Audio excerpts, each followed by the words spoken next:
All right, today we're going to practice as if we are a student and what it will look like. So what you will do is go to the Launchpad. If this icon is not on the Launchpad, you will also find it on the desktop. It looks the same, but typically you'll find it on the Launchpad. So just look for this gray Utah Secure Browser. Double click that. And today we're going to practice without a code. So that's what it will look like. So this is the same icon you'll go to if you were logging into the live test. So this is where you would log in for the live test, but we are going to go down below to the training test. So just make sure when you go to the training test, you're down here at the bottom. So you click go to the training test site.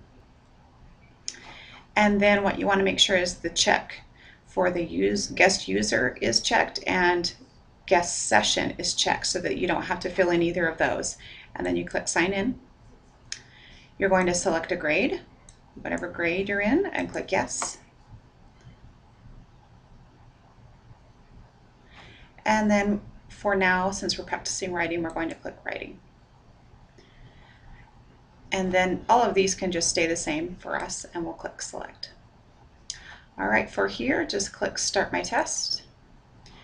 And then here, to make sure that the kids can hear the test, they will click this speaker, and then in their headphones, they will be able to hear the voice.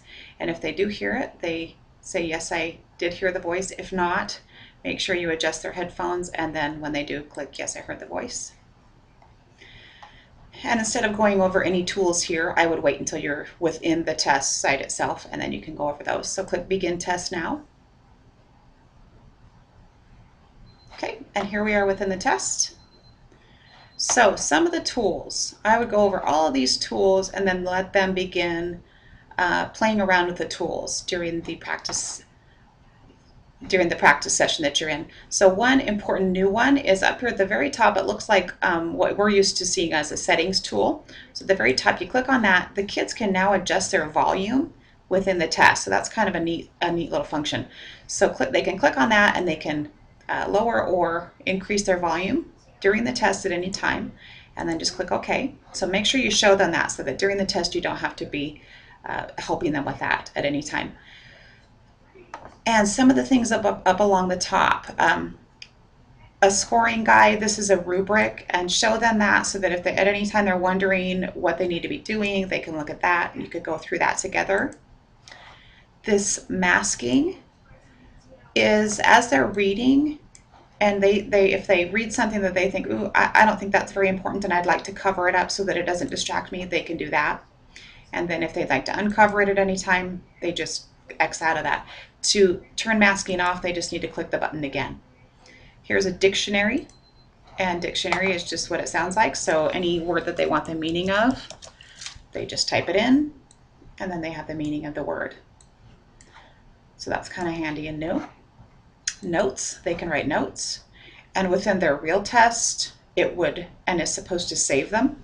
So anything they write, they can click save and close, and it should save it for the next day as long as they're within their same prompt, then it's supposed to save them. And another feature that's important for them so that they can see better is this little arrow, and so that makes their text bigger and easier to see, which is nice.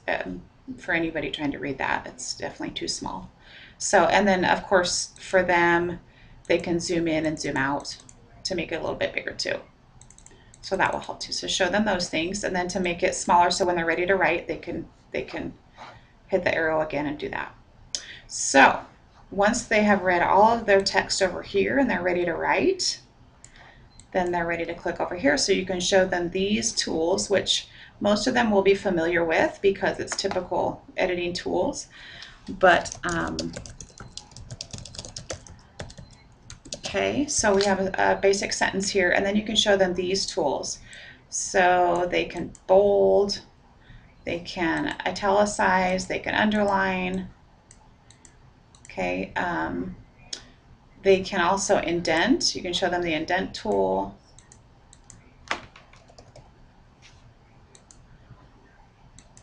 Okay, that's important.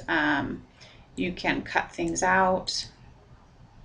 You can undo, you can redo. I show them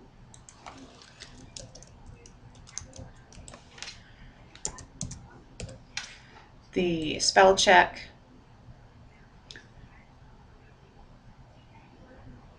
Okay, so that it can check when they're all done, they can check their spelling.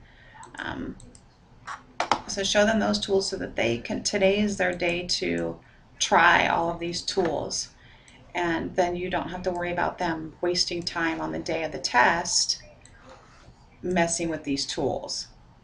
But today it's okay to do. So, and you can try this as many times as you want to before the test, as many times as you have time for or want to do it.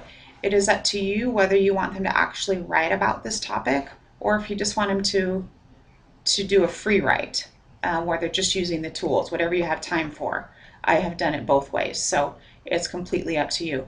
Once you notice what just popped up too, once they're done over here, the test is not necessarily going to know that they're done, but this end test button will pop up. And so when they're completely done with their test, you can have them raise their hand and submit. Now, the only thing, remember your test ethics, that you are not able to tell them that they didn't write enough or they need to write more. That's something you would have to have talked about before you got into the test session. So if they tell you that they are done, then you'll just need to let them know that they need to hit the end test button.